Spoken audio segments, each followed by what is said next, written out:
I do not belong. I do not want to leave my house. It is too painful. Everyone looks at me. Today I'll inform my audience about the stigma of mental illness and the effect it has on those who suffer from mental illness. With the vast amount of people suffering from mental illness in the United States, many of us are already familiar with one form or another. For those of us who are not, some of us may flash to images of Sandy Hook Elementary School. Others who are criminal justice majors may reflect on notorious serial killers, yet others may reflect on the weird person in the grocery store that we shield our children from. The topic of mental illness is as broad as the spectrum for diagnosis. This is certain. To clarify some common misperceptions, very few people go on to become notorious serial killers. Even fewer yet are the people that commit the atrocity that occurred at Sandy Hook Elementary School in Connecticut. Yet this is what many of the general public have based their stereotypes on surrounding mental illness. Each person with mental illness experiences different levels of symptoms that inhibit her or his ability to function in society. Each person is individually attempting to come to terms and maintain his or her own painful experience. For instance, those suffering from major depression experience such extreme levels of pain they cannot even get out of bed. They cannot take care of themselves. They cannot hold a job. They cannot take care of their loved ones, no matter how badly they want to. The point is, each person diagnosed with mental illness is unique as an individual and unique in the symptoms that they experience. My name is Colleen McFassel. I am a psychology major at Upper Iowa University. One of the things that I have noticed over my time there is that as students, we research the cause of mental illness. We learn to identify the symptoms of mental illness and the possible impacts of specific mental illness on those closest to the individual who's suffering from mental illness. However, rarely do we focus on society's views, stereotypes, prejudice, and discrimination surrounding mental illness. According to mental health experts Corrigan and Watson, it is relatively safe to assume that those suffering from mental illness face a dual challenge. That's personal stigma and public stigma. Public stigma is revealed as discrimination and prejudice. It is my hope after hearing this speech, you will be more open to accepting those who suffer from mental illness. More willing to give this person the opportunity to present their true personality and accept that person for who they are. During this time, I will inform you about how those who suffer from mental illness feel about themselves, social stigma of others in the community, how the stigma affects those who suffer from it. Let's begin by determining what mental illness is and the challenges that these people face. They face the challenge of maintaining employment. Without the employment, there is no insurance. Without insurance, it acts as a barrier to maintaining their mental illness and seeking treatment for it. Without that treatment, it may exacerbate some of the symptoms that they feel. It may isolate them from friends and family, and it may include losing their house. Homelessness now becomes a very real possibility.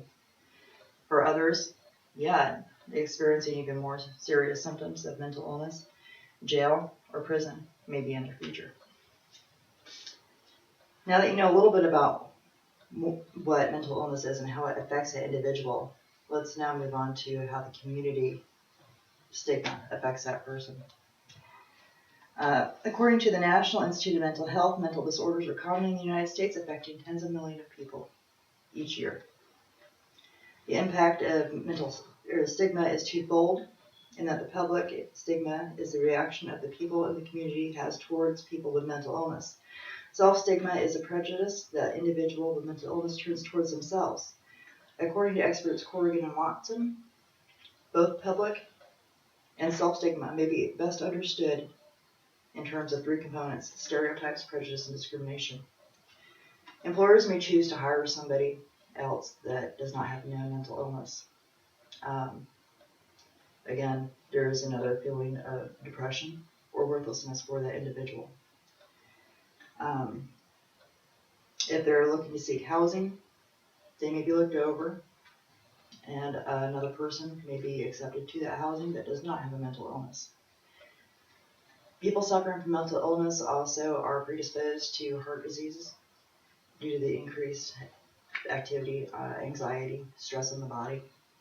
They may not seek, or they may not be able to attain the much needed health care, again, contributing to feelings of worthlessness and despair.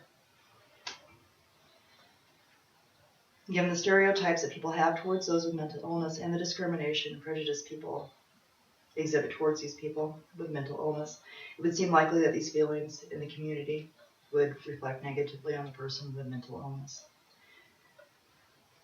Those with mental illness may feel that they are unwanted in the workplace environment, and they may feel that they are unwanted in their communities. Those who are suffering from predisposed heart disease may feel inadequate. They may feel depressed and additional feelings of worthlessness. Depression, anxiety, and public stigma can lead to feelings of additional isolation.